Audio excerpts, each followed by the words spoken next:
So, paano po nagkakaroon ng dengue hemorrhagic fever, yung parang malalang dengue? So, ang sabi po ng mga scientist, di ba last time po diniscuss ko yung dengue virus, apat yun. Si Ida, si Lorna, si Faye, tsaka si Eva, hindi po. Si dengue virus 1, 2, 3, 4. Pagka daw, halimbawa, nahawa ka ng type 1 virus, siyempre, magkikreate ka ng antibodies dun na-infect ka tapos naka-recover ka na dun sa virus 1, nagkaroon ka ng antibodies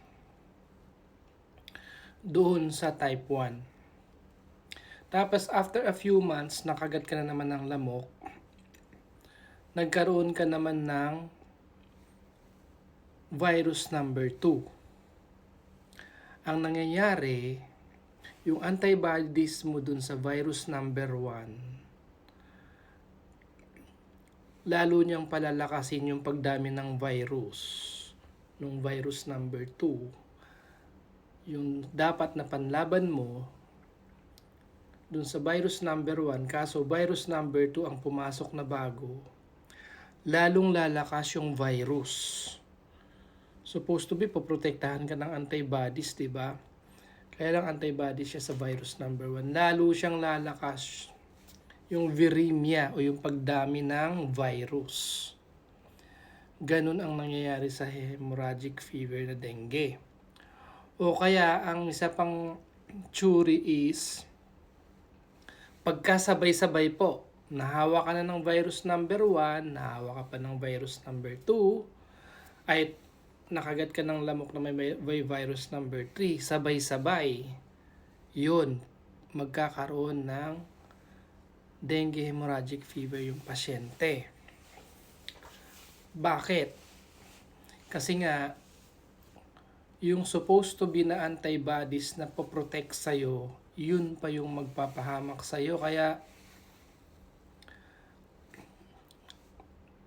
nakamarites ko kanina yung sa libro. Ang sabi po, meron siyang infection enhancing antibodies. Dapat kasi pagka antibodies, kasangga natin siya, no? Pero ang nangyayari, yung antibodies na yun, tutulungan pa niya yung virus para lalong dumami o parang lumala yung sakit. Ganun po kasi ang nangyayari sa dengue hemorrhagic fever. Yung virus lalong dumadami kapag ka nagsabay-sabay sila o pagka nagsunod-sunod sila.